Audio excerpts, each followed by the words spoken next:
Okay, so we're back. Ganito talaga yung Zoom. Automatic nag-end. So we'll just follow. We could manage. Okay, just hold on. I'll share you the slides.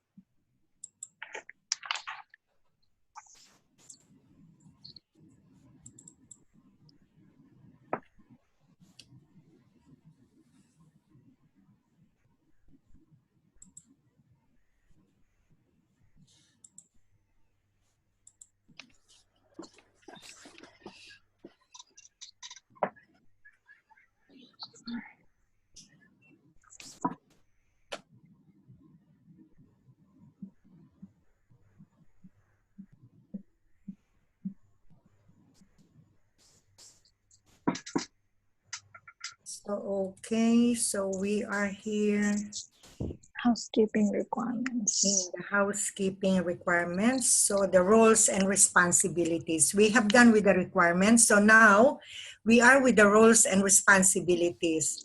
So nandun na tayo sa to receive training, updated HEPA, cleaning up. Okay, number 3. So cleaning up spills of body fluids, secretions, and discharges such as vomit, blood, urine, and feces. Normally, the patient care areas, meron tayong available na spill kit. Okay, this spill kit contains yung mga gagamitin natin, how to contain yung spill. Pag spill, ibig sabihin may mga body fluids, secretions, discharges, ng mga blood, urine, and feces, pagka yun na-scatter dun sa floor. Kung halimbawa nandyan yan sa harapan mo ngayon, so ang sabi doon sa as requirement, it has to be cleaned immediately. So you do not need to wait for your housekeeper to contain it. So andyan ka, merong spill kit dyan sa, usually it is nandun lang sa mga wall. So kunin mo yung wall, kunin mo yung spills dun sa wall and start containing it. Okay? Kasi otherwise, mag-spread yan, may mga bacteria, may infected germs doon. So kailangan i-contain mo. And then pagdating nung iyong housekeeper, that's the time na i-clean up niya properly. Kailangan mo lang ma-contain. So it is one of our responsibility to clean up spill if yung wala yung housekeeper mo. Kung nandiyan naman yung housekeeper mo malapit sa'yo, no need for you to do it. Okay? But if nawala yung housekeeper, wag mo siyang hintayin darating after 1 hour. So contain it soon as immediately. Any spills to clean up immediately. Yun ang sabi. So proper disposal of sharps, clinical and non-clinical waste. Maintain patient areas clean by frequent use of antibacterial wipes. Ito yung sinasabi ko sa inyo. It is already available nowadays. Lahat ng patient care areas, meron tayong antibacterial wipes na available doon. May kamahalan nga, but this is the availability doon na kaya naman bilhin ng isang healthcare facility. So keeping storage areas clean and orderly. Keep floor mops disinfected and sun-dried before use. So usually at the end of the week, isina-sun-dried ito para malinis at para maging clean of bacteria. Number 9 is to maintain use of color-coded maps. Halimbawa yung green is going to be in the patient care area and yung sa toilets, yung red. Meron tayong, as I told you, meron tayong international color codes na mga maps. So yun masusunod with the direction of the infection control nurse.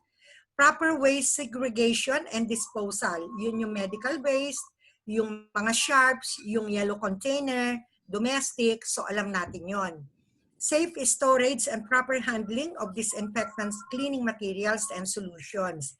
So alam na din natin kung saan natin ikikip yon properly and dispose it properly too. Preparing fresh cleaning disinfectant solution every day. Yung ating mga Dettol, yung ating mga Virkon na ginagamit ng mga housekeeping to make it fresh, araw-araw yun kini-clean. According may formula. Like for example, yung Dettol, 1 cup nun in 5 gallons of water or 1 gallon of water.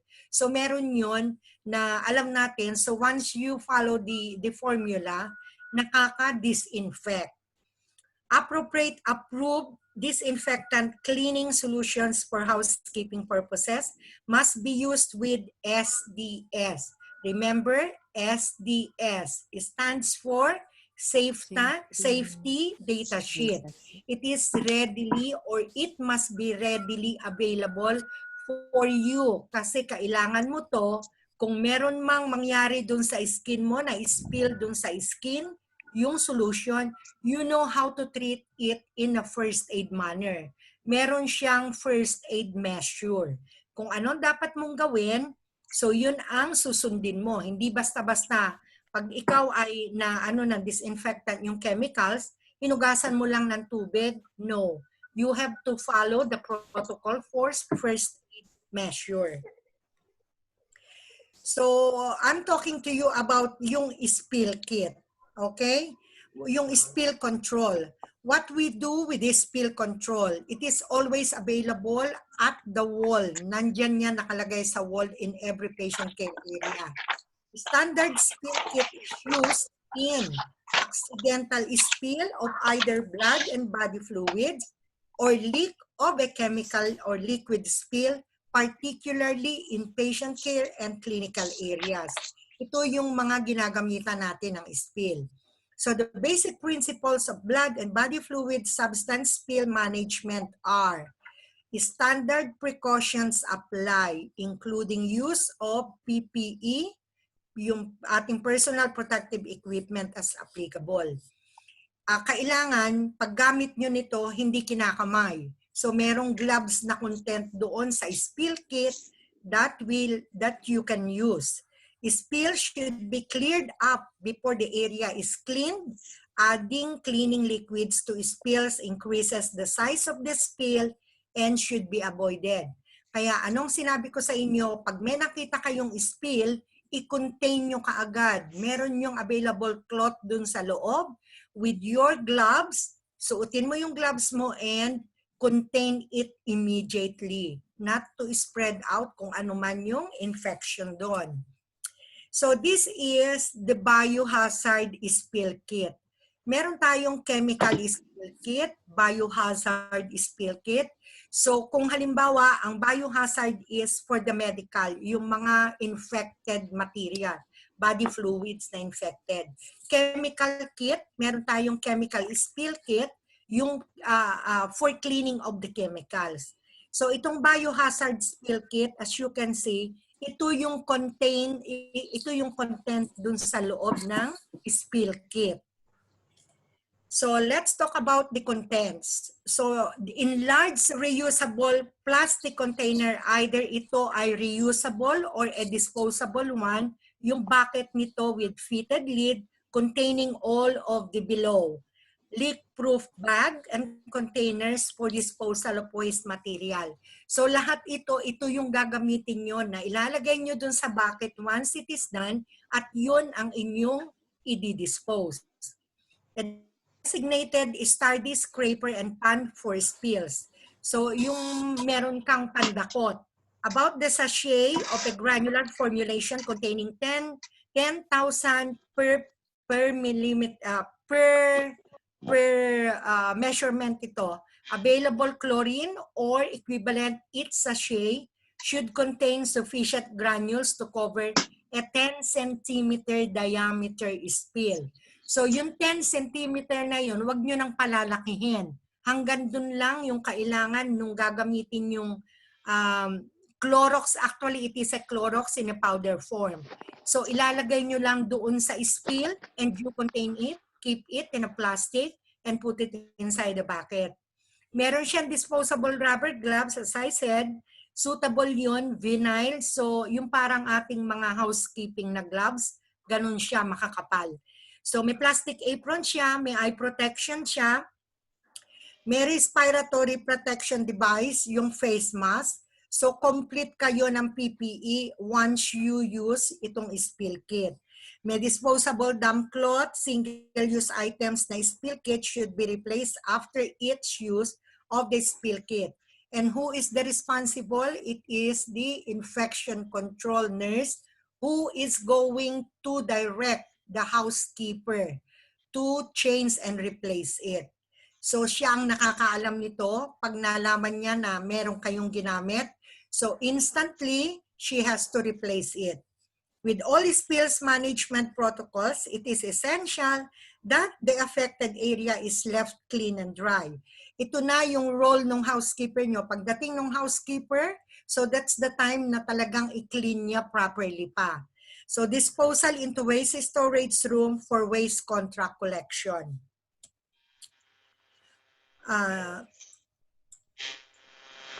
Now we'll go with the waste management segregation. Waste sorting is the process by which waste is separated into different elements. Sinusort out natin ito. Waste segregation means dividing waste into medical, sharps, and non-medical domestic waste. So as we know, ito yung mga medical waste. Doon sa ating may logo ng mga biohazard, toxic, sharps, yung lahat ng sharps edges, lahat ng sharps waste, non-medical domestic waste. So yung medical waste natin, what are supposed to be disposed in this medical waste? It is not only yung ating mga PPEs or yung anything that has contact with the patient na ginamit nila talaga. So yung mga bottles, yung mga pinaggamitan nila na pinag-inuman ng mga disposable glass or yung mga medicine containers nila na disposable, all of them to be disposed in a medical waste. Ang sharps are anything that has sharp edges. Broken glass, yung mga sharps needles, broken ampules, blades, scalpels, lahat ito will go with the sharps container. Once the sharps container is 3/4, meron siyang label doon na pagka 3/4 na, it's time for you to call your housekeeper to be disposed. Iko-close niya yan. So with the date na inopen and the date of disposal. The non-medical or domestic waste, meron tayong yung mga paper dun sa office natin, yung anything aside from those medical ay pupunta sa ating black garbage bin. So what are the basic cleaning supplies? Ano yung mga equipments natin that we needed? So meron tayong as number 1, yung antibacterial wipes na sinasabi ko sa inyo. It must be always available in hand para kada ma-feel nyo na merong kailangan na i-wipe out, use the antibacterial wipes. Sponges and scourers, yellow dusters, microfiber cloths, glass polishing cloths, cleaning brushes, a mop and bucket, a dustpan and a brush, protective gloves, a plastic caddy to carry the essentials. Usually, itong basic cleaning supplies na to nakalagay sa isang caddy. Yung parang trolley. So, lahat doon nakalagay yung kakailanganin mo equipment for cleaning. Hindi ko sinasabing ito gagamitin nyo lahat, okay? So, pinag-aaralan lang natin what are exactly ang cleaning supplies basic to be used for cleaning. So, we'll go with yung approved cleaning and disinfectant solutions in a healthcare. What do we use in a healthcare setting? Yung mga disinfectants natin and solutions, cleaning solutions. Cubby wipe, ito yung number 1 na sinasabi kong towelette, or ito yung ating antibacterial wipes. They are durable, non-woven, non-abrasive towelettes that offer quick, easy to use, time-saving convenience. So hindi mo na kailangan pang hugasan, hindi mo na kailangan panlaban. Disposable. So they are recommended for use on non-porous surfaces and fixtures. Cubby Wipes brand ito. Cubby Wipe is a brand ideal for operating rooms, surgical centers, neonatal units, medical and dental operationals, and other critical care areas. Okay, so ito na yung antibacterial na disinfectant natin. Number 2, we have the hydrogen peroxide. Lahat tayo alam natin kung anong hydrogen peroxide, right? So sa ating bahay, we are using it to disinfect our wounds. Pero ito pala is a great way to disinfect our home and our healthcare facility. So it is used to clean your cleaning supplies like those dirty dish scrubbers, rags, sponges, and toilet brushes. They don't clean themselves. So kailangan nating ibabad at linisin ng hydrogen peroxide. It's also useful for cleaning items in patient care areas such as thermometers and bedpans. So akala natin ginagamit lang ito for disinfecting our wounds. But it is a great way, useful ito for cleaning itong mga said na mga equipments. Number 3, we are very common sa atin ito that we can see at home, yung mga Dettol. Dettol ay antiseptic disinfectant liquid. It is used to kill germs as a disinfectant on surfaces and floors. So lahat tayo, kilala natin ito. So it is one of the approved na disinfectant solution from health authority. Another one is hypochlorite, yung Clorox. Hypochlorite is yun yung medical chemical content niya. So it is a disinfecting bleach. Can be used as a pre-clean to any surface. So ginagamit natin ito sa bahay, sa healthcare facilities. So yung formula na sinasabi ko, 3/4 of a cup, itong Clorox, in a gallon of water, it wash or wipe yung ating mga surfaces and allow to stand in 5 minutes, then rinse and air dry. Disinfected na yung ating mga surfaces and floors. We have also the isopropyl alcohol, 70%. It is the most effective concentration for disinfection. Isopropyl alcohol, pag kayo bumibili ng mga alcohol, especially for isopropyl, you have to check whether yung between 60 and 90% of alcohol content. With 10 to 40% purified water, is rapidly antimicrobial against bacteria, fungi, and viruses. So, kailangan very observant tayo or we must know the content yung mga isopropyl alcohol. Hindi basta isopropyl, so gagamitin natin. So, it is a standard requirement. It should be between 60 to 90% of the isopropyl alcohol ang content. Virkon is a multi-purpose disinfectant. It is typically used for cleaning up hazardous spills, disinfecting surfaces in terminal cleaning, and soaking equipment. Ginagamit ito doon sa mga operating room. Ginagamit ito yung mga pasyente like COVID patients, yung mga nag-positive. So ginagamit ito for the terminal cleaning. Pag sinabi nating terminal cleaning is 100%, kailangan makill yung bacteria doon. So yun yung mga disinfectant solution natin na nagko-contain ng kagaya nitong Virkon na you can use it because disinfectant ito na kills 100% of bacteria. Ang contact time of Virkon is still in the surface to be disinfected for at least 10 minutes. So usually pag nagte-terminal cleaning, the housekeeping leaves it for at least 24 hours naka-close yung room, sealed yung room para malinis yung 100%, ma-effective yung 100% na cleaning.